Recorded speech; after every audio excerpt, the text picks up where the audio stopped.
listeners and viewers, welcome to another episode of Wine. I'm Treese, and tonight I'm drinking rosé. And I'm Jenilyn, and I'm drinking a Malbec. I'm Shirley, and I'm drinking Pinot Grigio from Fulminati. I'm Tia, and I'm drinking sparkling water, lime flavored. Ooh. I'm Mishka, and I'm drinking red wine and lemon elderflower soda from Trader Joe's. Yes. See, I love elderflower. elderflower. Sounding delicious. I'm just saying. It's cute too. The can's cute. So today we'll be discussing the school shooting that took place in Florida on Valentine's Day and providing information on action you can take as far as legislation action as well as safety. Just a quick disclaimer though, I mean, the stuff we're about to be discussing is super heavy, but if you happen to be listening to us on your way to work or at work, maybe don't drink, just save it for later because the shit's heavy. But if you're not driving home from work or you're sitting comfy somewhere, go ahead and pause while you pour yourself your favorite glass of wine. Or if you don't drink, pour a beverage of your choice. Hopefully some caffeine or something. I don't know. It's just super heavy today. But anyway, remember to always drink responsibly, relax, and join us for wine. So let's get sipping. My court's so quiet. So quiet. All right, Mine bye. wasn't very loud either. So as you all know, on February 14th, there was a mass school shooting at Marjorie Stoneman Douglas High School in Parkland, Florida. The shooter, we're gonna not name him because we don't want to give him any more attention, but just to say that he was a 19-year-old male who was expelled from the school. And then there were 17 students, teachers, coaches, faculty, and staff that were killed, and then 15 injured. So I just wanted to share that with you guys. And this is probably one of the most deadliest mass shootings in a while in terms of school shootings. Since we've had Sandy Hook. Yeah. Ugh. So with that, this is why I wanted you guys to pour some heavy drinks tonight because this is pretty intense. But we promise to try to not make light, but provide you with information about what you can do to create change as well as things to do for safety. Yeah, so like Treese mentioned in our intro, one of the things we want to do is provide you guys with information on how you cannot feel so powerless or helpless in these situations, moving forward especially. In order to do that though, I think it's important to shed light on things that are not helpful in these situations, especially when we're after the fact and reactions to it. And one of the first things I thought of, which we always hear it, is, our thoughts and prayers are out there. That's nice. And it's a great sentiment, but it doesn't actually kind of help.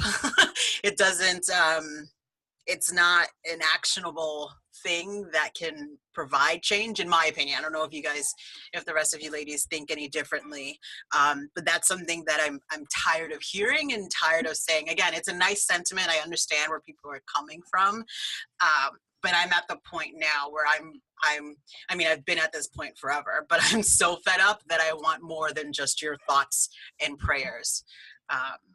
Any thoughts about that? I agree. I think especially I get very frustrated when I see that it's the same politicians that continuously vote against or not even bring to the table legislation for gun control to address it in any way. And it's the same ones again and again. And I'm like, I don't fuck your thoughts and your prayers. Like, I know that's something that you want to say, but do you really mean that, considering that you probably could have passed some laws to prevent some of these shootings that's happened? Right. Yeah, you're right, Trace, especially the politicians, because it's like you guys are the people that can actually create change. So by only offering your thoughts and prayers, okay, but where are your actions, though? Your actions are completely contradictory to your thoughts and prayers. So Right. I don't care. I agree too. I mean, I agree that thoughts and prayers are nice. And for a lot of people, your faith-based and you want to send your prayers and that's what you think helps, that's fine. But that's not enough. Like, there has to be more to it for this to stop. So ugh, yeah. It feels almost, I feel like blasphemous is like a strong word, but it's like the prevention of this is not out of any of our hands. And I feel like, why are we even not saying for the general public who are sending their thoughts, of course, but like legislators and people like that, you have the ability to at least attempt to do something very straightforward that could prevent this. So I feel like while you bring in your faith in this, talking about thoughts and prayers, you're going opposite of what said thoughts and like the kind of foundation of whatever faith you are, is by even bringing, I don't know, I just feel like, guys, like, leave me out of your evil. And like, I never said that was cool, so right. it just feels really gross, especially at times like this. Right. And a lot of, like Shirley said, a lot of the people that are sending out thoughts and prayers are like in the NRA's pocket. So this woman tweeted out to 8 different politicians that sent out tweets with their thoughts and prayers, and then underneath it she gave how much money NRA had paid them, which I thought was I love that. really nice. That's but it real was nice. like millions of dollars a piece, nice chunk of change for for pushing for their interests. And you want to but they gave their thoughts and prayers, so yeah, that was good enough. Yeah. The other thing that is, I mean, we hear this with so many things, not just with school shootings, but focusing on mental health and how this person had PTSD, how this person was a troubled child, had a rough upbringing, had a rough couple of months leading up to it, was ostracized, XYZ. As a mental health professional, I understand that, and I totally, like, literally I understand it. I've studied it long enough. I've worked with troubled youth in corrections. So yes, I absolutely empathize with that sentiment and these youth. We were having a conversation about this earlier, and Tia made a good point that, like, but there are so many other kids that have rough upbringings and are ostracized and have a rough childhood, and they don't go shooting up a school. So it's not just about mental health, and that's coming from a mental health professional. It's never just about that person's mental health. I can, especially past the age of 18, I do have a lot of empathy for younger kids. There's a lot of growth happening, and there's a lot of confusion and all of that. But for me, it's maybe not as empathetic as once you turn 18, you're an adult in the legal system. So you got to figure out real quick. And it's not even that you have to figure out real quick. You know what's right and what's wrong. You knew what was right and what was wrong since the age of 3 or 4 when you were in pre-K. Like, you know the difference between right and wrong. So at a certain point, I lose empathy past the age of 18 because that's the legal, that's it.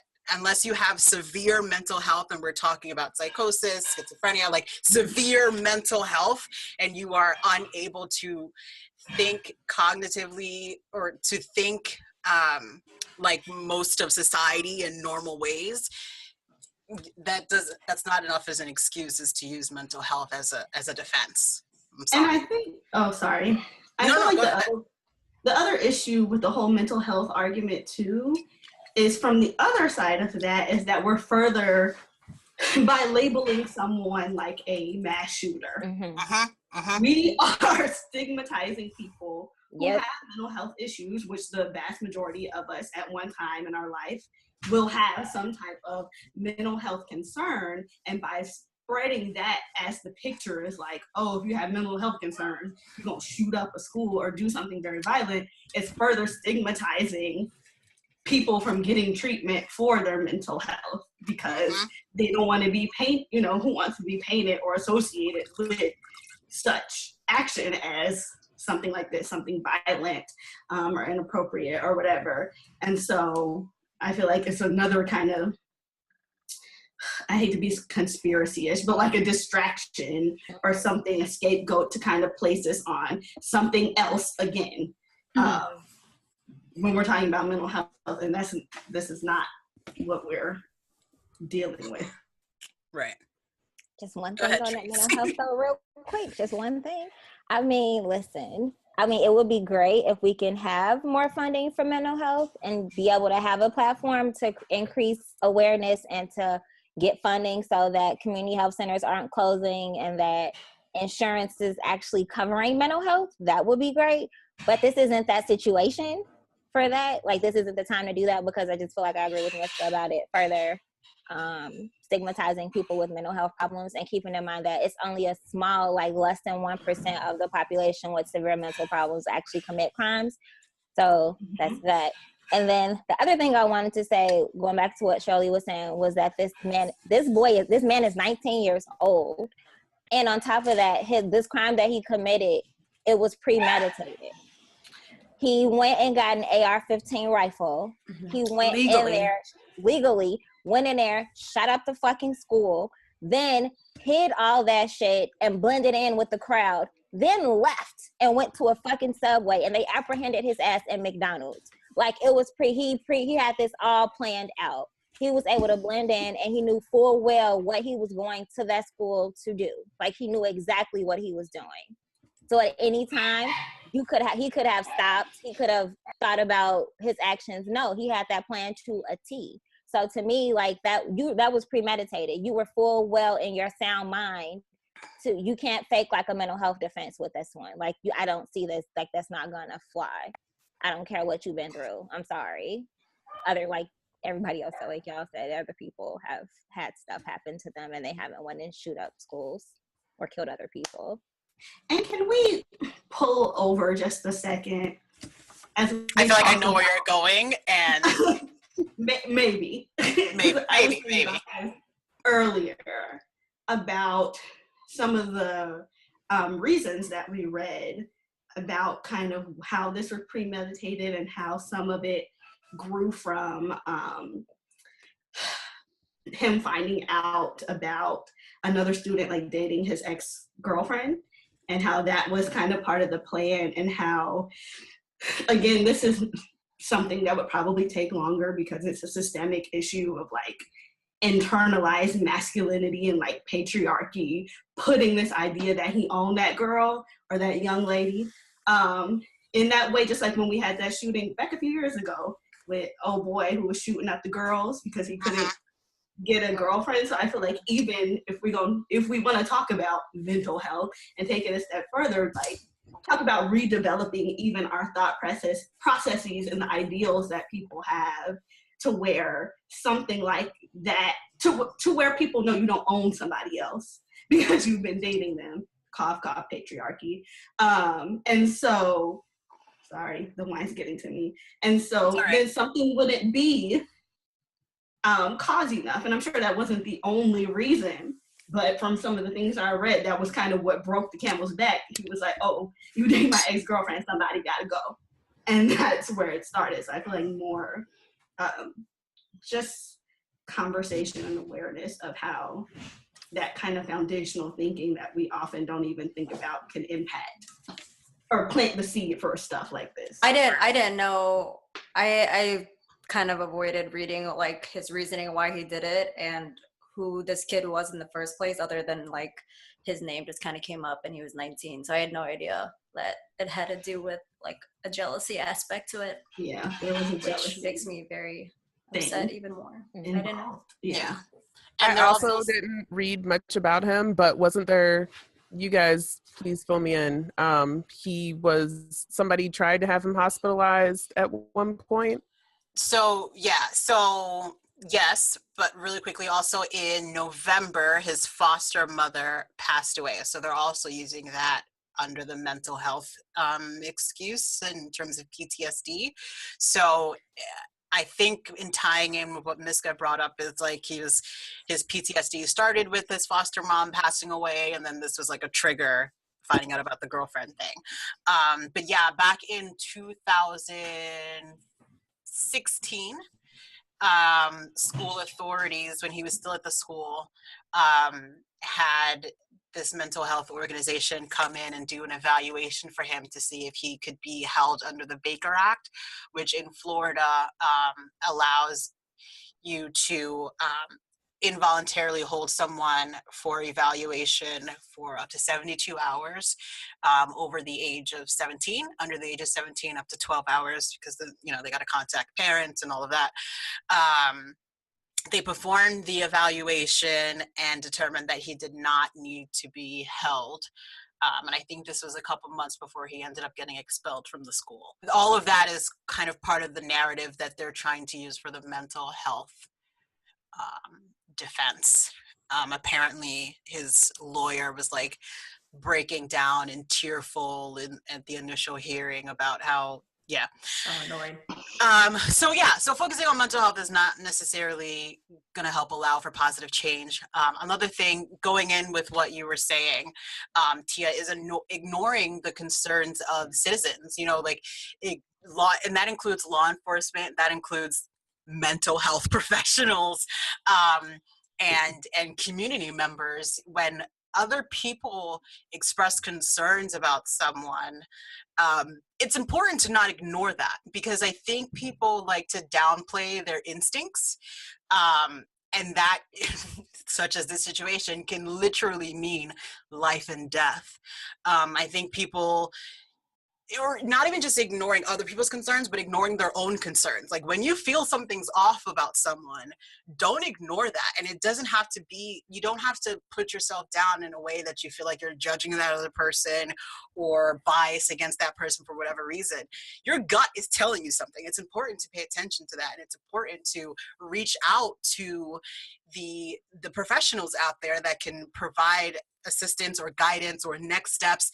And in this day and age, you can do that anonymously. So it doesn't help anyone by ignoring your own instincts, or you as another person. If someone comes to you, it doesn't help the situation to ignore that or to put that down or to make light of it, joke about it. And that's what happened in this case. Like Tia just brought up, and as a mental health professional, I'm going to talk down to mental health professionals. Sometimes we see someone and we have a bias toward what their situation might be, and we ignore what's in the best interest of that person by not providing them with the help that they need. And then you're in a situation like this where it's like, well, shit, I could have done something better. And I guarantee at least one person that met with that kid knew that something was off and ignored that shit. I guarantee it. Well, I also want to say, as a fellow mental health professional and working in the capacity of a social worker at this point, and a community social worker at that, where I'm like in the community with these people in their lives, trying to get people hospitalized is really, really hard. Really hard. Florida, I'm just going to say really quickly, in Florida, it's not. I've worked in, it's not as much. It's not a difficult thing in Florida. Okay. Well, I'm this is more of like just a general in broad, conversation. generally, Not all systems are set up to handle the amount of people that come in with mental health problems, and a lot of people are turned away because people don't want to deal with the paperwork. People don't want to deal with the protocol. People don't have the space. People don't have this. They don't have that. They think they know more than somebody else. And like, people will be pushing to have somebody hospitalized, and it's just not happening. Like, unless somebody is a clear, like, if they say the words, I'm going to kill this person, or I'm going to kill myself or hurt myself, it's not happening. At least where I am. It's not happening. Yeah, I've come across that as well. Absolutely. Yeah. Whether like, but if you can say like, this person cannot take care of themselves and here's X, Y, and Z. If they're not a mumbling, jumbling mess and they're not saying the magic words, I want to hurt such and such, it's not happening. So if they know the right thing to say, they're just out. Yeah. So like systems are ignoring people that have the expertise to tell them, no, this is somebody that needs to have some extra type of care and support. Yeah.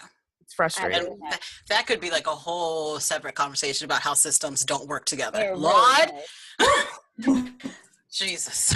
Yeah, that goes back to like all I agree 100% with you, Tia, about that. Going back to him and his whatever was going on for the 2016, what happened was he was self-injuring and ended up posting it on Snapchat or something. And that's what kind of brought them to evaluate him. And it's kind of like what Tia said, like they're not going to put him in an inpatient program if he's not talking about killing himself, if he was just self-injuring. Now, should he have been in an IO, in an intensive outpatient program or partial hospitalization? He probably should have, but for whatever reason that didn't happen. That flew under the radar. I don't know what that system is that he was involved in, like how their system works, but that's usually what happens with at a facility that I work at. Like if they're not necessarily an immediate threat to themselves, and they at least go into like some kind of outpatient program. I believe it was an outpatient facility. It was mental health providers from an outpatient facility, and it was the public school that that made the call. Yeah, no, you're absolutely right. It's definitely not it's not easy, it's not impossible. And again, that goes to systems just kind of working against each other all the time, which is unfortunate. Also, in terms of ignoring the concerns of citizens, another instance where, you know, this young man's behavior was reported to the authorities in September of 2017, so literally just a couple of months ago. He made a YouTube comment saying that he was going to be a professional school shooter or something like that. And a blogger in another state, not in Florida, made a report to the FBI. So the highest law enforcement that you can make a report to. And the FBI apparently investigated and apparently could not find out who the person was, where it came from, the location, or anything. Yet the comment came from a user with this young man's exact name and spelling of that name. So I don't know what happened with the FBI servers that week, but I feel like it probably wasn't that difficult. And even then, they have the technology to search like IP addresses and locate. They are the people who can do that. Mine is that very obvious oversight, which I don't understand. Y'all are the ones who can hack into everything and find anybody wherever they're at. So there's no real excuse for Which again is like ignoring the concerns of citizens, like and what Tia was saying, like people just know. They just know that they know better. So this is just some person getting all hyped up over, you know, some teenager just being dramatic on the internet. But even still, if it was reported to the FBI and you're ignoring it, you should probably not be doing your job. And even at the minimum, just check it out. Give it like half an hour, check out if it's a legit thing, and then just call it a day if it's that. The party line is they did, and they couldn't figure out who it was. And that comment was still up until late Wednesday evening, the day of the shooting. So another thing that doesn't really help in this argument is an argument that is growing, especially among the NRA fiends, is there should be guns in schools. That will fix the problem. That will change things. Good people with guns will stop bad people with guns. No, you're more likely to get killed with your own gun. Having the presence of guns increases gun violence, period. Yes, Tia.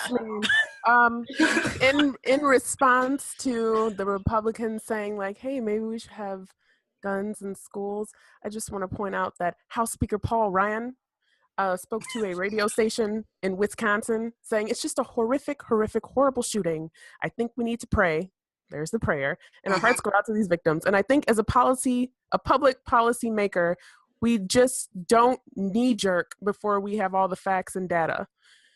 Seems like maybe guns in schools might be a little knee jerk. His knee jerk, I think he was warning against like, you know, stricter gun laws, but maybe if we just add more guns, that's just common sense, you know?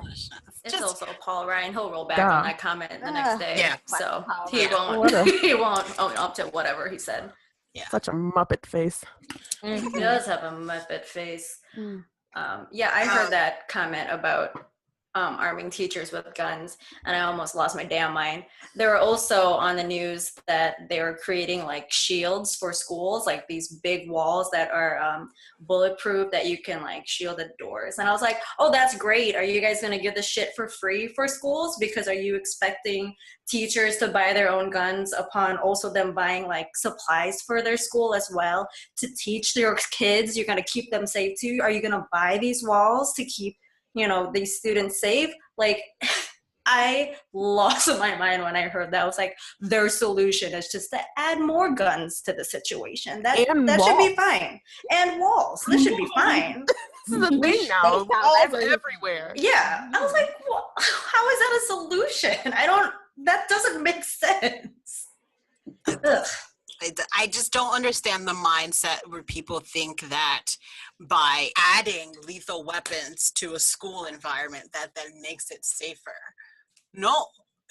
What? Like, I literally can't, I'm usually pretty good at being able to like see the other side, but in this instance, I really just feel like I don't know where your thinking is going. Like, I don't know where it came from, how it festered, and how it's continuing. Like, where I struggle to find the logic in that argument.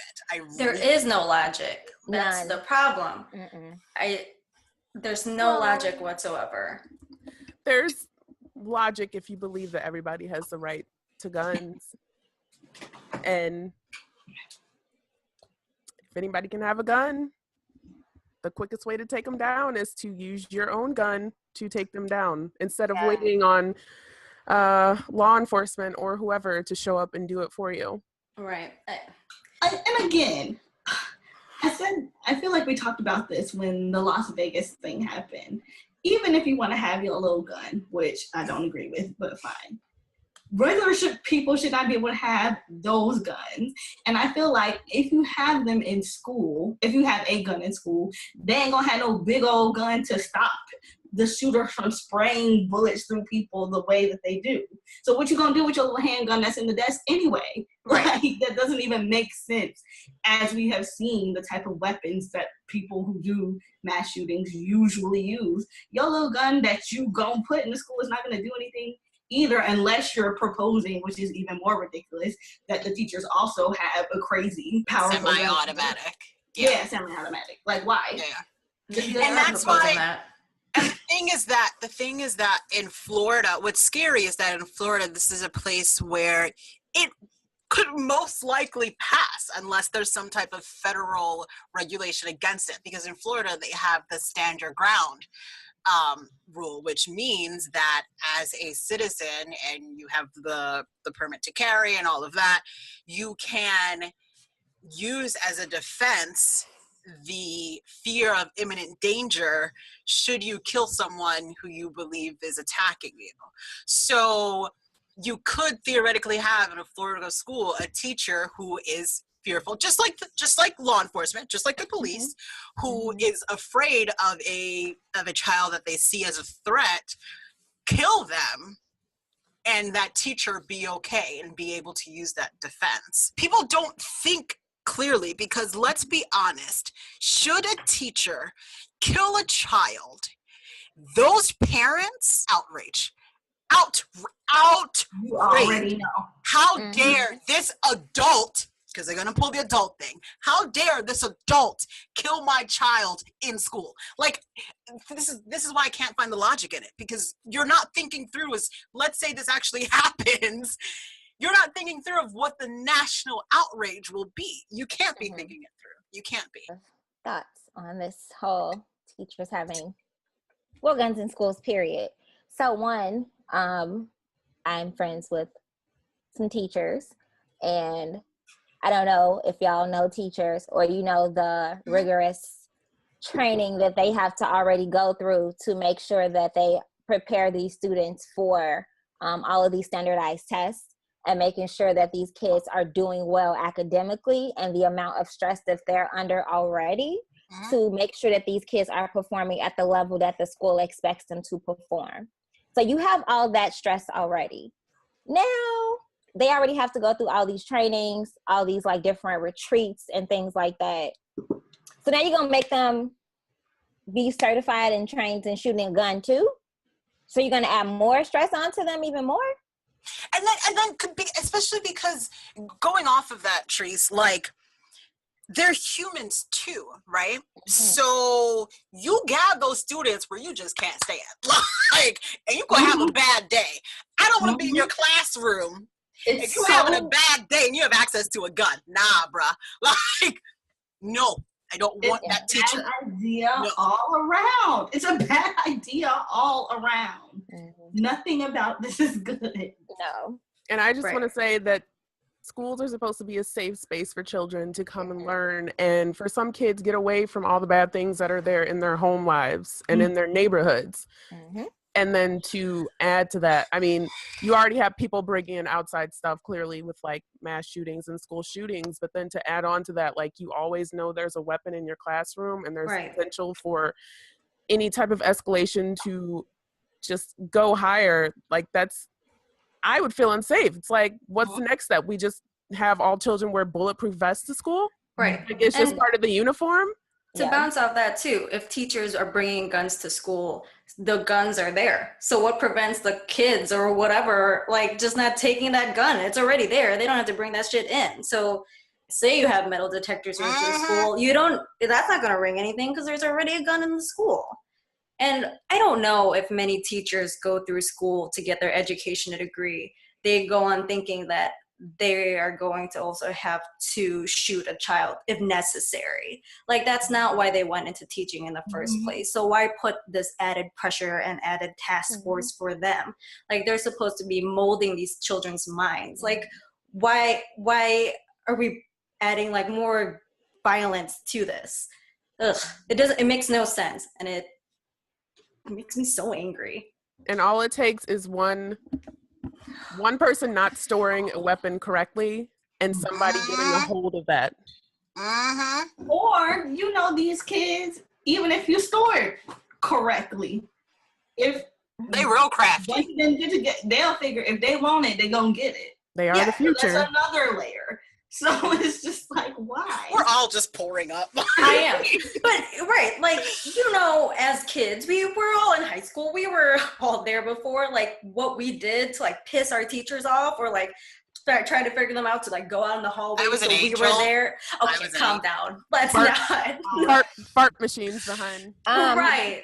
Like, kids are crafty. Here we go. My teachers loved me, and I loved my teachers. I'm with you, Trace. I'm with you. And I am the child. No, I am the child that Tia mentioned. Like, I was the child that was escaping my home life, and I like lived in school. Like, I fucking love school. Yep. But then after a while, we all have metal detectors. Like, we have metal detectors in my school. I don't know about, other schools, but we have metal detectors. You have to walk through that shit before you can get upstairs. Because we had some kid brought drugs to school one time or something and just had to do it. But no, I really appreciated school. So the thought that I gotta like be scared, I don't know. It's right.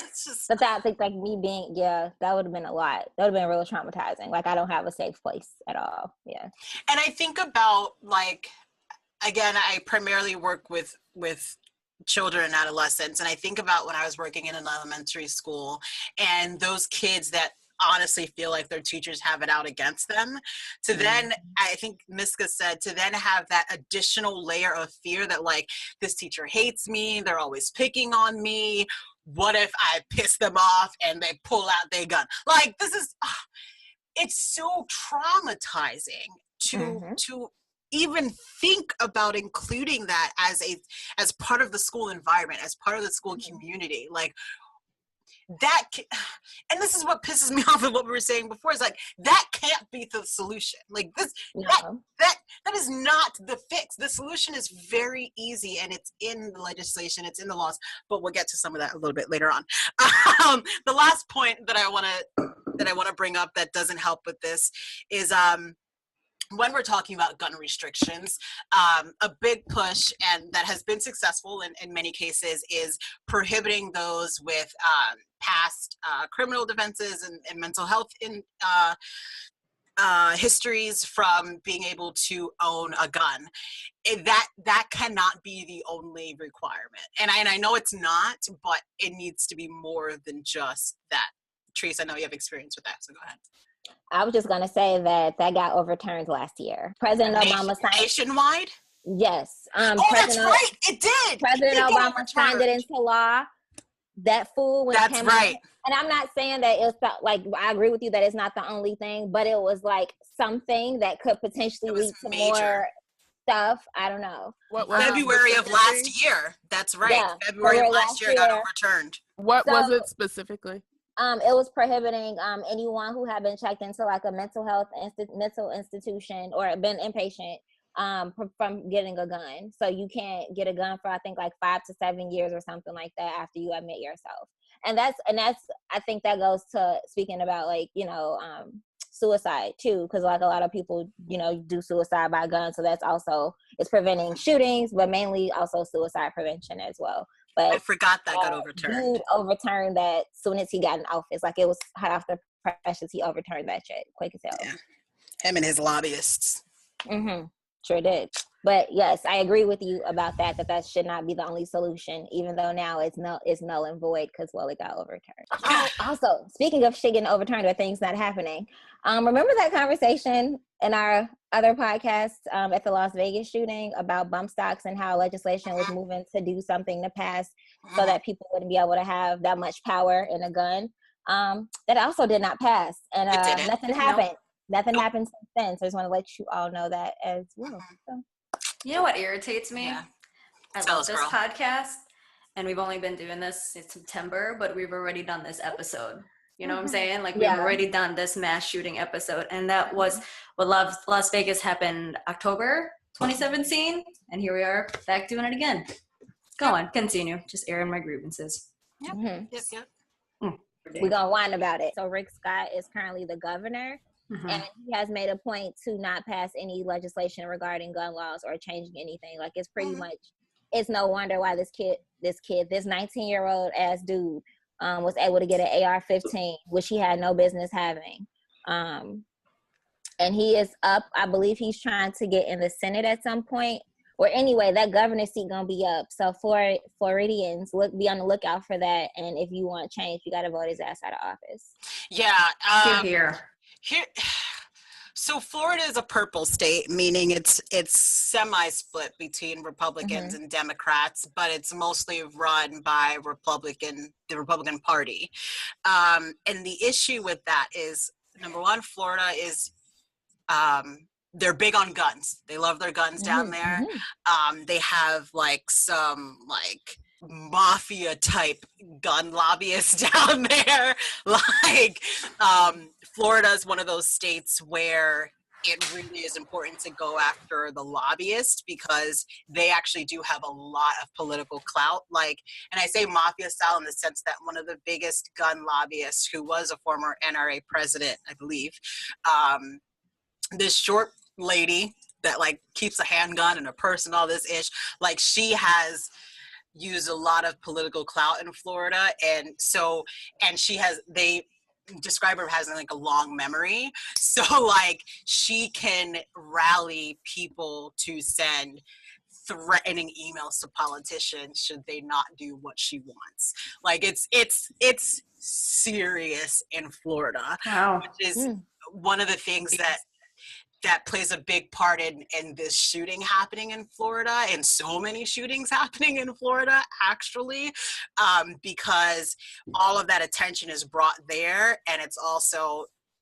brought to the NRA and the lobbyists in Florida for the NRA, where they have a lot of power. They have a lot of power down in Florida. So it's going to be really important to pay attention to the conversations happening there in the weeks to come, especially when it comes to gun regulations. So yeah. So let's shift the conversation. In real life. Yeah, it is like I thought that's what I thought too. So let's shift the conversation a little bit so that we're not so this is everything that's wrong with the conversation, into how things can actually create change and some examples of that. So because Florida is a place where the conversation is going to be really important to track, a way that we can help create change in terms of future regulations is, number one, bringing back the mental health element, and that being a big factor in whether or not you can own a firearm in the future, but also, bump stocks, making that a thing. People don't need semi-automatics. Regular citizens do not need that. It's not about hunting. It's literally about killing people and killing as many people as possible in a short amount of time. It's not about hunting. Hunters typically use rifles. So that argument doesn't work. You're not in the military. You're not in any militia. Regular citizens do not require these weapons. And I think that's probably one of the steps that need to take place when it comes to stricter gun regulations. I don't know all about guns, so that's where I would start off in that conversation anyways, mental health and semi-automatic weapons. And also maybe people on terrorist watch lists not be allowed to buy guns, because that's also not something that's in place. You can be on the no-fly list and be able to legally purchase a gun. Domestic abusers is another one. They probably shouldn't have access to guns. I know there's like the boyfriend defense where like I think if you've got domestic violence charges, you can have them. I think if you're married, but like boyfriends somehow can still have access to weapons, even though they've been domestic violence abusers. Also, background checks. Full background check. Not allowing people to buy guns on the internet. Gun shows. And gun shows. Stop allowing people to buy guns at gun shows without a background check. Yeah. It's not necessary. It's not. Even people doing private sales should have to do a background check. Yep. Like right now, I think you have to, or like public places have to, not public places, like shops have to do a background check. But if you're just selling a gun private sales. Yeah, then you don't have to do one. Also, if the federal government won't do shit about it, how about the state officials do something about it and start, implementing their own policies and gun restrictions? So those are just a couple of the ways that we should have stricter gun regulations and gun restrictions. All right, so thank you for listening to another episode of W.I.N.E. Join us next week for part 2 as we provide you further information about what we can all do to be safe and create change. You can find our podcasts on Podbean, iTunes, and YouTube. Oh, also Google Play. I always forget about that. You can also like us on Facebook, Twitter, and Instagram at W.I.N.E. Podcasts with an S. Please rate, review, and subscribe. We appreciate any feedback. And if you have any feedback today about today's discussion, please let us know. Let us know what you think. Bye. Thank you. See you next week. Part 2.